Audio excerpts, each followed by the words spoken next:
നമ്മളങ്ങനെ മംഗലാപുരം എത്തി. നമ്മൾ ഇന്നലെ വാഴക്കുളത്തു നിന്ന് ഒരുപാട് ലേറ്റ് ആയിട്ടാണ് ഇറങ്ങിയതല്ല, നമുക്ക് ലോഡ് ചെയ്ത് തന്നപ്പോഴത്തേക്ക് ഇത്രയും സമയമായി. അതുകൊണ്ട് ഒരുപാട് വൈകി. അതുകൊണ്ട് ഈ ഒരു സമയമായപ്പോൾ നമ്മൾ മംഗലാപുരത്ത് എത്തിയത്. മംഗലാപുരത്ത് എത്തി ഇനിയിപ്പോൾ ഫുഡൊന്നും കഴിച്ചിട്ടില്ല. ഫുഡ് എവിടെയെങ്കിലും നിർത്തി കഴിക്കണം, പിന്നെ വണ്ടിക്ക് ഗ്രീസ് അടിക്കണം. അപ്പോൾ ഞങ്ങൾ നിലവിൽ ഭാരത് ബെൻസിൻ്റെ ഷോറൂമില്ല മംഗലാപുരത്ത്. നമ്മളന്ന് ക്ലച്ച് പണിഞ്ഞ ഷോറൂമില്ല, അവിടെ നമ്മളന്ന് ക്ലച്ച് പണിഞ്ഞ ഷോറൂമിലാണ് മംഗലാപുരത്ത്. ഇവിടെ വന്ന് നമ്മൾ ആഡ്ബ്ലൂ ഒക്കെ മേടിച്ചിട്ട് കാല് വെക്കാനുള്ള സൗകര്യമില്ല. അതുകൊണ്ട് ആഡ്ബ്ലൂ മേടിച്ച് ഇവിടെ വെച്ചേക്കുക. അല്ലെങ്കിൽ പിന്നെ നമ്മൾ ആഡ്ബ്ലൂവിന് വേണ്ടി കിടന്ന് നടക്കേണ്ടി വരും. ഇവിടെ ആഡ്ബ്ലൂവിൻ്റെ നമ്മുടെ ഫ്യൂവല് നിറയ്ക്കുന്ന കൂട്ട് തന്നെ ഇവിടെ പമ്പുള്ളതാണ്, പക്ഷെ അത് കംപ്ലൈൻ്റ് ആണെന്ന് പറഞ്ഞു. എന്താ വെച്ചാൽ ഇവിടുത്തെ പണിയും കാര്യങ്ങളൊന്നും കുഴപ്പമില്ല, പക്ഷേ ഇവന്മാർ ബില്ലൊക്കെ തരാൻ ഭയങ്കര ലേറ്റാണ്. നമ്മളായിട്ട് കറക്കി കളയും. ഇവന്മാർക്കൊരു നമ്മളെയൊക്കെ കാണുന്ന ഒരു പുച്ഛമാണ് ഡ്രൈവർമാരെ കാണുന്നത്. നമ്മളുണ്ടായത് കൊണ്ടാണ് ഇങ്ങനെയൊക്കെ ഇതൊക്കെ ഈ ഒരു സ്ഥാപനം പിടിച്ചിരിക്കുന്നതെന്ന് ഉള്ള ബോധമൊന്നുമില്ല. ഡ്രൈവർമാരും മർദ്ദൻസ് വണ്ടി എടുക്കുന്നത് കൊണ്ടല്ലേ ഇവരും ജീവിക്കുന്നത്, വണ്ടികൾ ഇറങ്ങുന്നത് കൊണ്ടാണല്ലോ ഇവരും ജീവിക്കുന്നത്. പക്ഷേ ഇവന്മാർ ബില്ല് തരാനും ഒക്കെ ആഡ്ബ്ലൂവിൻ്റെ ആഡ്ബ്ലൂവും നമ്മൾ ഫ്ലിങ്ങിൻ്റെ ഫ്ലൂയിഡ് മേടിച്ചിട്ടുണ്ടായിരുന്നു, അതും കുറയുന്നുണ്ട്. അപ്പോൾ അതും മേടിച്ചിട്ട് ആ 2 ഐറ്റമേ ഉള്ളൂ. അത് ബില്ല് തരാൻ ഭയങ്കര ലേറ്റ്. ഒരുപാട് നേരം നിന്നിട്ടാണ് ഇപ്പോൾ ബില്ല് കിട്ടിയത്. ബില്ല് കിട്ടിയത് ഇപ്പോൾ ഷിബുണ്ണുണ്ട്, ബാത്റൂം വരെ പോയേക്കുന്നു. അപ്പോൾ ഇനിയിപ്പോൾ ഇതും കൂടെ കിട്ടിക്കഴിഞ്ഞാൽ ഇവിടുത്തെ പോകണം. പിന്നെ അപ്പുറത്ത് കുറച്ചും കൂടെ അങ്ങോട്ട് പോയി കഴിയുമ്പോഴത്തേക്ക് നമുക്ക് ഗ്രീസൊക്കെ അടിക്കാനുള്ള സൗകര്യമുണ്ട്. ഇനിയിപ്പോൾ അടിക്കാൻ അവിടെ നമുക്ക് ഗ്രീസ് അടിപ്പൊക്കെ ആയിട്ട് കറക്റ്റായിട്ട് നടന്ന് അത് പിന്നെ പ്രശ്നമാവും. കാര്യം മിക്കയിടത്തും നമ്മുടെ എയർ അല്ല ഗ്രീസ് അടിക്കുന്നത്. നമ്മൾ മിക്കയിടത്തും കൈ കൊണ്ടൊക്കെ അടിക്കുന്നിടത്ത് അത്യാവശ്യം ഗ്രീസ് കയറാൻ ശകലം പ്രയാസമാണ് ഇങ്ങനെ പറഞ്ഞു കേട്ടിട്ടുണ്ട്.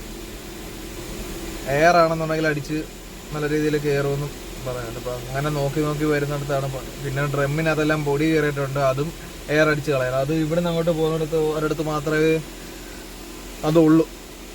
അതും ക്ലിയർ ചെയ്ത് ഫുഡും കഴിച്ചിട്ട് ഇവിടുന്ന് പോകണം. മറ്റന്നാൾ രാവിലെ കൊടുക്കണം. ബോംബെയുടെ അവസ്ഥയൊന്നും ഒരു പിടിയില്ല. ഇനിയിപ്പം ബോംബെ ടച്ച് ആകാതെ പോകാനുള്ള വഴി ആരോടെങ്കിലൊക്കെ ഒന്ന് തിരക്കണം. നാസിക്ക് വഴി പറയുന്നുണ്ട്, അത് ശകലം കറക്കമാണെന്നും പറയും. എന്തായാലും തീരുമാനിച്ചിട്ട് ചെയ്യണം എന്ന് വിചാരിച്ചിരിക്കുന്നു. ഞങ്ങളങ്ങനെ എല്ലാപ്പൂര് ചുരമൊക്കെ ഇറങ്ങിയിട്ട് ഇങ്ങനെ ഹുബ്ലിക്ക് പോകണം. കുറച്ച് ലേറ്റായി, കുറച്ചല്ല അധികം ലേറ്റായി. കാര്യം ഫുഡ് കഴിക്കാൻ ഇറങ്ങി അവിടെയും ഫുഡൊക്കെ കിട്ടാൻ ശകലം ലേറ്റായി. പിന്നെ നമ്മുടെ ആഡ്ബ്ലൂ ഒഴിക്കുന്ന ഓസ് അതുപോലെ പൊട്ടിപ്പോയായിരുന്നു. അത് അതേപോലെ അത് മേടിച്ചു പിന്നെ ആഡ്ബ്ലൂ ഫില്ല് ചെയ്തു. അങ്ങനെയൊക്കെ ഇറങ്ങിക്കഴിഞ്ഞപ്പോഴത്തേക്ക് ഒരുപാട് ലേറ്റായി. ഇപ്പോൾ അതുകൊണ്ട് എല്ലാപ്പോഴും നമ്മൾ ഉള്ളിയൊക്കെ കഴിയേണ്ട സമയം കഴിഞ്ഞു. രാവിലെ മിക്കവാറും രാത്രിയിൽ ബോംബെ പാസ്സാകാമെന്ന് വിചാരിച്ചിട്ടായിരുന്നു. പക്ഷേ ഇനിയിപ്പോൾ പാസ്സാകുമെന്ന് തോന്നില്ല. ഇപ്പോൾ ഒരു 11 മണിക്ക് ശേഷമുള്ള എൻട്രി കഴിയുമ്പോൾ ഉള്ള സമയത്തേ പറ്റത്തുള്ളൂ. പക്ഷേ ആ സമയത്തൊക്കെ ഭയങ്കര തിരക്കുമായിരിക്കും പറഞ്ഞിരിക്കുന്നു.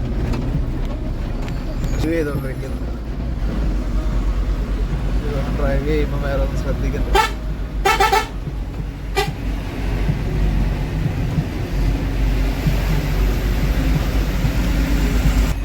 നമ്മൾ പൈനാപ്പിൾ എടുത്ത് ഫ്രണ്ട് വെച്ചിട്ടുണ്ട്. പൈനാപ്പിള് RTOക്ക് കൊടുക്കാൻ വേണ്ടി എടുത്ത് വെച്ചേക്കുക. ഇവിടുന്ന് പോകുന്ന വഴിക്ക് എല്ലാം ഉണ്ട്. 2-3 RTO ഉണ്ട്. അത് നമ്മുടെ തലപ്പാടി കേരള കർണാടക ബോർഡർ അവിടെ കൊടുത്തു. ഇനിയിപ്പോൾ അങ്ങോട്ട് പോകുന്നിടത്ത് കോലാപ്പൂര് പിന്നെ നിപ്പാനി, ഈ 2 ചെക്ക് പോസ്റ്റിലും പൈനാപ്പിളും കൊടുക്കണം, ക്യാഷും കൊടുക്കണം. ഒരവസ്ഥയാണ്. 200 രൂപ വെച്ച് നമ്മൾ കൊടുക്കണം. 200 100 ഒക്കെ ആയിട്ട് വെച്ച് കൊടുക്കണം. പൈനാപ്പിൾ മാത്രമായിട്ട് കൊടുത്തു കഴിഞ്ഞാലൊന്നും അവന്മാർ മേടിക്കത്തില്ല. പൈനാപ്പിൾ മേടിക്കും, ക്യാഷ് എടുത്തുകൊണ്ട് വരാൻ പറയും. നമ്മുടെ പേപ്പർ എല്ലാം ക്ലിയറാണ്. ഞാൻ പേപ്പറൊന്നും നോക്കത്തൊന്നുമില്ല. അവർ പേപ്പർ നോക്കേണ്ട ആവശ്യമില്ല, അവർക്ക് ക്യാഷ് കിട്ടിയാൽ മതി, വേറെ ഒരു പ്രശ്നവുമില്ല. മാമൂല് അവർ ചോദിച്ച് മേടിക്കും. ഇതൊന്നും നിർത്തലാക്കാൻ പോകുന്നില്ലെന്ന്. അതുകൊണ്ട് എന്താ ബാക്കി ഡ്രൈവർമാർക്കും വണ്ടിയുടെ ഉടമസ്ഥന്മാർക്കും ഒക്കെയാണ് പണി. അവന്മാർക്ക് കൊടുക്കാനേ ഉള്ളൂ ക്യാഷ്. ആരും ഒന്നും ചോദിക്കത്തില്ല തിരിച്ച്. അതുകൊണ്ട് എല്ലാവരും കൊടുത്തിട്ട് പോകും. ചോദിക്കാൻ നിന്ന് കഴിഞ്ഞാൽ എന്തെങ്കിലും പറഞ്ഞ അവന്മാർ നമുക്ക് ഫൈൻ അടിക്കുകയോ എന്തെങ്കിലും ചെയ്യും. അല്ല ഇപ്പം നമ്മൾ ഓവർലോഡോ നമ്മൾ നിയമം ലംഘിച്ചോ വല്ലതും കൊണ്ടുവരികയാണെന്നുണ്ടെങ്കിൽ ഓക്കെ, നമ്മൾ അത് അംഗീകരിക്കാൻ പറ്റും. പക്ഷേ പേപ്പറും ക്ലിയറാണ്, ലോഡും കറക്റ്റാണ് ഉള്ളതുണ്ടെങ്കിൽ പോലും, അതായത് ഓവർലോഡ് പോലും ഇല്ലാതെ പൊക്കൽ ലോഡും ഇല്ലാതെ വന്നാൽ പോലും മാർക്ക് കൊടുക്കാനുള്ള കാശ് കൊടുത്തേ വരത്തു. അതവന്മാരെന്തുമായാലും ചോദിച്ച് വാങ്ങും. പിന്നെ തലപ്പാടി മാത്രമേ ഉള്ളൂ ക്യാഷ് മേടിക്കാത്ത. പൈനാപ്പിൾ ഒന്നും നേരെയാകാൻ പോകുന്നില്ല.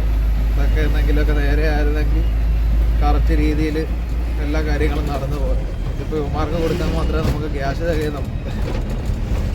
അതുകൂടാതെ വഴികളിൽ ചെക്കിങ്, അതും പേപ്പറും കാര്യങ്ങളും ഒന്നും ചോദിക്കത്തില്ല. ഡയറക്റ്റ് കൈ കാണിക്കുക, നമ്മളെന്താണെന്ന് വെച്ചാൽ കൊടുക്കുക. കുറഞ്ഞു പോയിട്ടുണ്ടെങ്കിൽ അമ്മമാർ ചോദിച്ച് മേടിച്ചു കൊടുക്കും. അങ്ങനെയുള്ള അവസ്ഥകളാണ്. നേരെയാകാൻ പോകുന്നില്ലെന്ന്. ഇവിടെ നമ്മൾ അങ്ങോട്ട് പോകുന്ന സമയത്ത് നമ്മുടെ പൈനാപ്പിൾ ഒരുപാട് ഓവർ ടണ്ണൊന്നും കയറത്തില്ല. നമ്മുടെ വണ്ടി 12 ടണ്ണ് പാസിങ് വണ്ടിയാണ്. അത് നമ്മൾ ഓവർ ടണ്ണൊന്നും കയറത്തില്ല. ഏകദേശം ഒരു 10 ടണ്ണ് അല്ലെങ്കിൽ 12 ടണ്ണ് ഇത്രയൊക്കെ വരുത്തുള്ളൂ. പക്ഷെ എന്നെങ്കിൽ പോലും ക്യാഷ് കൊടുത്തേ മതി. അതൊന്നും അവർക്ക് അറിയേണ്ട കാര്യമില്ല. അതുകൂടാതെ വരുന്ന വഴികളിലും ടോൾ പ്ലാസകളിലും കുറേ അവന്മാർ നിൽപ്പുണ്ട്. അത് ഈ ടോൾ പ്ലാസയുടെ തൊട്ടടുത്ത് തന്നെ വേ ബ്രിഡ്ജും കാര്യങ്ങളൊക്കെ ഉണ്ട്. അവന്മാർക്ക് വരുമ്പോഴേ സംശയമാണ്. നമ്മൾ തൂക്കച്ചീട്ട് കാണിച്ചാൽ പോലും അവന്മാർക്ക് സംശയമാണ്. കാര്യം അവന്മാർക്ക് കാശ് വല്ല അടിക്കണം. അത് കൂടുതലും കേരള വണ്ടികൾ കണ്ടു കഴിഞ്ഞാൽ മാത്രമേ ഇവന്മാർക്ക് ഈ പ്രശ്നങ്ങളും കാര്യങ്ങളും ഉള്ളൂ. കേരള വണ്ടിക്കാരോടെ മാത്രമേ ഇവന്മാർ ആ രീതിയിൽ പെരുമാറുന്നു. നമ്മുടെ കൂടെ ഉള്ളത് നമുക്ക് അത്യാവശ്യം നല്ല രീതിയിൽ ഹിന്ദി സംസാരിക്കാനും ഒക്കെ അറിയാവുന്ന ഒരാളാണെന്നുണ്ടെങ്കിൽ അവന്മാർ പിന്നെ തിരിച്ചൊന്നും പറയത്തില്ല. നേരെ കുറച്ച് ആദ്യമായിട്ട് പോകുന്ന ഒരാളെ സംബന്ധിച്ചാണെന്നുണ്ടെങ്കിൽ എട്ടിൻ്റെ പണി കിട്ടും. അവന്മാർ ചോദിക്കുന്ന കാശും നമ്മൾ കൊടുത്തിട്ട് വരും. നമുക്കറിയത്തില്ല. എല്ലായിടത്തും തന്നെ ഗുണ്ടായിസം പോലാണ് കാശും കാര്യങ്ങളൊക്കെ മേടിക്കുന്നത്. ഞങ്ങൾ ഈ തവണ ഇങ്ങോട്ട് വന്നു. ഇപ്പോൾ കഴിഞ്ഞ ജയ്പൂര് പോയിട്ട് തിരിച്ച് വന്ന സമയത്ത് ഇതേപോലെ വെളുപ്പിനെ ഷിഗോണുമായിട്ട് ഇവിടെ ടോളുള്ളവരുമായിട്ട് വഴക്കിടേണ്ട ഒരു അവസ്ഥ വന്നു. തൂക്കച്ചീട്ട് നമ്മൾ, അതായത് മഹാരാഷ്ട്ര ഗുജറാത്തിലോട്ട് കയറുന്ന സമയത്ത് അവിടെ ഒരു വേ ബ്രിഡ്ജ് ഉണ്ട്, RTO. നമ്മൾ വേ ബ്രിഡ്ജ് കയറ്റി തൂക്കിയതിന് ശേഷമേ നമുക്ക് അപ്പുറത്തോട്ട് കടക്കാൻ പറ്റത്തുള്ളൂ. അത് കുഴപ്പമില്ലാത്ത കാര്യമാണ്. അവിടെ നമ്മൾ ക്യാഷ് കൊടുത്ത് വേ ബ്രിഡ്ജിൽ തൂക്കം എടുക്കണം. ആ ഒരു തൂക്കച്ചീട്ട് കാണിച്ചിട്ട് പോലും ഇവന്മാർക്ക് വിശ്വാസമില്ല. ഇവന്മാർക്കല്ല തൂക്കണമെന്ന് പറഞ്ഞു. ഞങ്ങളങ്ങനെ വഴക്കിട്ട് പിന്നെ ഈ തൂക്കി കഴിഞ്ഞപ്പം വെയിറ്റ് കുറവാന്ന് കണ്ടപ്പോഴത്തേക്ക് പിന്നെ ആൾ പെയ്യെ അങ്ങ് വലിച്ചു. ഇതാണ് എല്ലാവരുടെ അവസ്ഥ.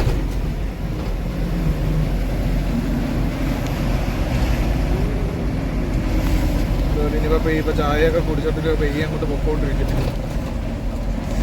ഇപ്പം ഇവിടുന്ന് കുറച്ചധികം ദൂരെ പോയിട്ട് ഒരു 9 മണി 9:30 ആകുമ്പോഴത്തേക്ക് എന്തെങ്കിലും ഫുഡും കൂടെ കഴിച്ചിട്ട് പെയ്യെ പോകണം.